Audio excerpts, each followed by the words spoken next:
Hey everybody, it's Prince's friend, and it's like almost 2 a.m.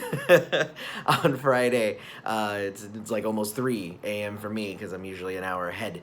But I actually just got back, and I kind of wanted to give everybody my day one thoughts of Celebration 2018. Uh, so there's some good and there's some bad in this, right?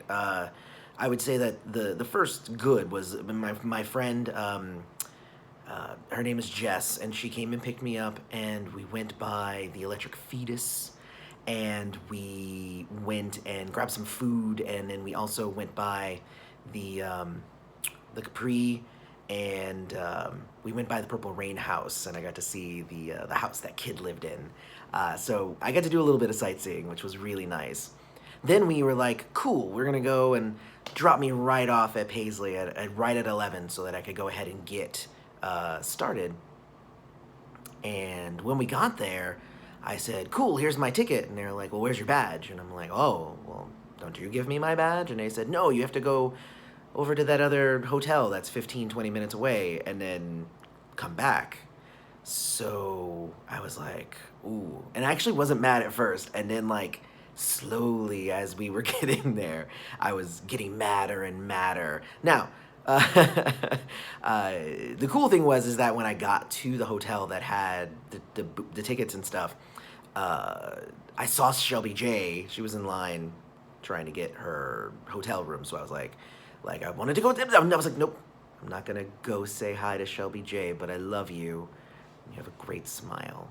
So anyway, so then I went back.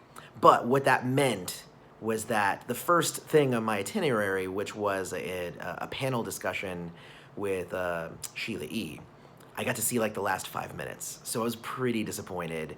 That last 5 minutes was really good, and she talked about her the symbol with Prince and the butterfly and the meaning behind it, which I thought was it was sweet. It was really nice. But that's all I got to see. And then my group said, okay, cool, now it's time for lunch. And I'm like, okay, I guess I get to have lunch now. I just ate already, so I got myself a coffee and a cookie. It was fine. It wasn't that big of a deal, though, because when I looked at the food, I mean, it was like, if you didn't prepay for your food, like, you had the option of, like, a salad and, like, pizza. So it wasn't, I mean, whatever. It didn't look all that great. So I'm kind of glad I ate beforehand. They said that they're going to have a different menu every day. So maybe it'll be better tomorrow. So we'll see. But, like, I'm all by myself here this year. But I've never one to not be able to make friends. So I did actually hook up with a dude who's there with his daughter and then her best friend. And the three of us kind of hung out, and we like compared Prince tattoos, and then like while we were comparing Prince tattoos, other people come over and they're just like, "Oh, you're talking about Prince tattoos? I have a Prince tattoo. What is yours?" And we were all just having fun, and actually had somebody ask me how my Prince tattoo looked, and I thought that I had shared it with you guys, but I feel like I should do that right now, real quick. So it's the Boom Prince tattoo. It came out pretty nice. I really like it. It's one of my favorite things on my body, besides like eyeballs and whatnot. So after that, the next thing on our itinerary was, it said the arrangement panel. And I was like, what's the arrangement panel? And I was like, hey, you, do you know what the arrangement panel is? No, I don't know what the arrangement panel is. Hey, you, what do you think? I don't know what it means. I was like, is it about like arranging chairs? Is it like a game? Like, are we gonna arrange the chairs, and then all the rest of the people in the same track are gonna arrange the chairs, and there's gonna be like a winner at the end? And they're like, no, probably not. And I was like, yeah, you're probably right. So, but we get in there, and actually, it's an interview with Mike Nelson, and who is the head of the Hornheads. Who did a lot of the horn arrangements for Prince. And then there's Brent Fisher, who's the son of Claire Fisher, who did a lot of Prince's orchestral arrangements. His father did a bunch, and then like the two of them also worked together, and then eventually it became him.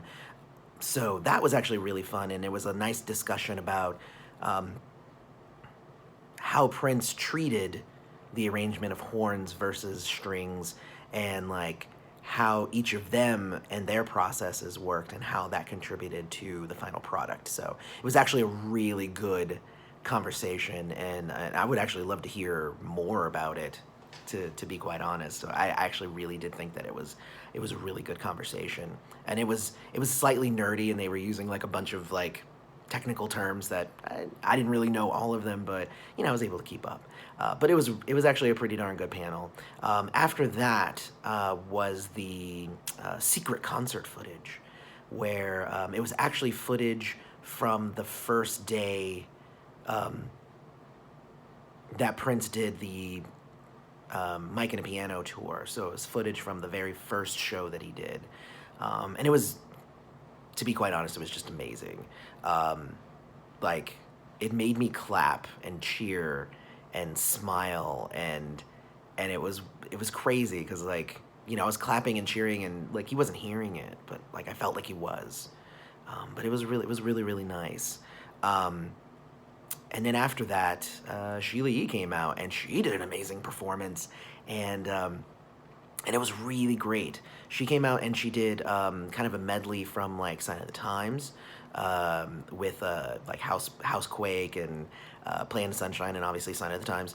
And so she did those, and then she went into some lesser knowns. She did Ti Amo Corazon, and she did Get on the Boat.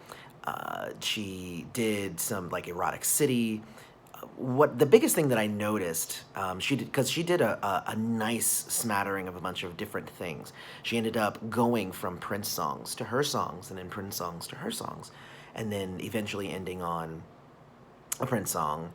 But basically, what I noticed was that any time that it was not a Prince song, the crowd was like palpably less interested. Now, like here's me, like I'm like Holly rockin', I'm singing Boy Meets Girl, I'm singing Bella St. Mark. Even when she got to the word, and she was singing the word, and I'm like, guys, this is actually a Prince song. You guys should be dancing if you guys are going to follow the logic of you only dance to Prince songs and not to songs that are not Prince. So this one falls under that category. You should probably start dancing. But, it is what it is. I think that the majority of people here were here specifically for Prince and not for the Prince experience, which involves all the different types of people who also were involved with Prince. So I'm a big Sheila E fan, as everybody on the channel knows. So I friggin' loved it. I think for me, she did end up bringing out two kids, who she called her children, a young boy named Jacob and a young woman named Emma, who both are really great piano/keyboard players. And she talked a lot about mentoring the young and bringing up the next generation, and I thought that was really, really cool. But I think my favorite part was when she talked about love, and then this was the part where it actually started making me cry. And she was like, if everybody loved each other, then there would be no war and no killings and all that stuff. And it's the stuff that Prince used to preach, and the way that I've tried to live my life as much as possible. And then she said, now everybody turn to a person near you and give them a big hug and tell them you love them. And it was interesting. I really liked that part. It seems weird because it feels like church, because you always say, and also with you, and peace be with you, But it was like, it was really nice. I really dug it. And then it was over, and it was a really really powerful first day, I think, in terms of Celebration 2018. Then afterwards, I took a very long Uber ride to not the fault of the driver. It was just bad traffic. But I went to the Minneapolis Music Cafe where Jellybean Johnson was going to be performing the Jellybean Johnson Experience, and I was able to actually get an interview in with him, my very first professional interview that I've ever done, and I believe I killed it. I believe that it was a really fun interview because Jellybean came in, we both joked around, we had some good discussions, and we got some good information, and honestly, I think that I think I'm pretty good at this whole interview thing. So you guys be the judge whenever I get the final footage, and I'm going to edit it out, edit it a little bit and get it up probably next week if I can. But that was, the first of a few different interviews that I plan on doing this weekend. I was hoping to get more in today, but Jellybean was all I was able to do. But I ended up hanging out with Blake Stone, who was helping with organizing these interviews and the space and everything for me, as well as Bianca Rhodes, who is Jellybean Johnson's daughter, and I was able to hang out with the two of them, and we literally just sat around talking Prince for hours and hours and hours, and getting their perspective on things was really fun because for me, I'm kind of an outsider. Like, I'm a guy who's just grown up with Prince and just loved Prince, but I didn't actually have any real interaction, whereas, these two people, Stone has just lived here all the time and has gone to Paisley Park and, a bunch of times and has interacted with everybody. Bianca obviously growing up around the time and around, all these wonderful people, and I got to hear so many great stories. So I'm very grateful to these two great people, wonderful people, to spend hours of their day kind of, BSing with me. But it was a lot of fun. We ended up, staying for the whole concert, which is why, of course, I'm here super late back at my hotel room. But I was able to see Michael Dean from the Prince podcast. I was really hoping I was going to run into him. I was also able to see the dudes from the Purple Underground very briefly, and it's crazy because they came in, and I looked at one of their sweaters, and I was like, oh wow, that's a really cool sweater.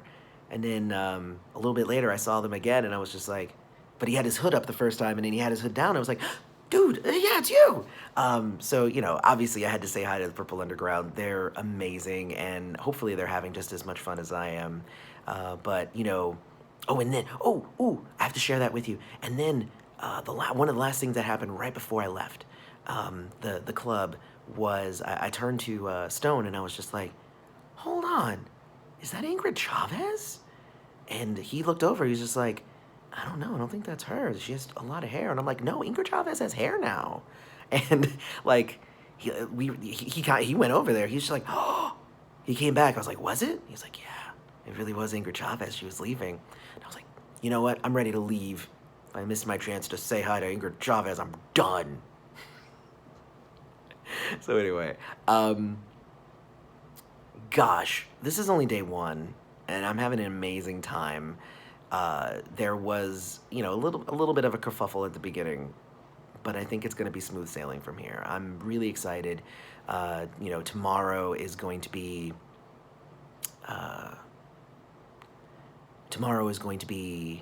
the stuff. Tomorrow I have Paisley Park, and then I have some interviews as well that I'm going to be doing afterwards. Hopefully, they might fall through. One of the reasons they might fall through is because of the news that was out today, that they are not filing any criminal charges in Prince's case, which I kind of already knew because I reported on it a few weeks ago that they said, hey, it's not likely that we're going to. So I wasn't really surprised because that's that. They did end up fining the doctor who wrote prescriptions under Kirk's name instead of Prince's, but that seems minor, and it honestly seems like It was their show of good faith, like, hey, look, we did something, you know. On top of that, the Prince YouTube channel finally released another Prince video, and it's the original Nothing Compares to You. So if you haven't watched that, definitely go watch that. It's really good. But that, as well as they launched a theprinceestate.org, I believe, website that has new stores and new items for sale. So there's a lot really to talk about right now. This video was mostly for my little recap of the first day and to give you a sense of what I'm going to be doing the second day.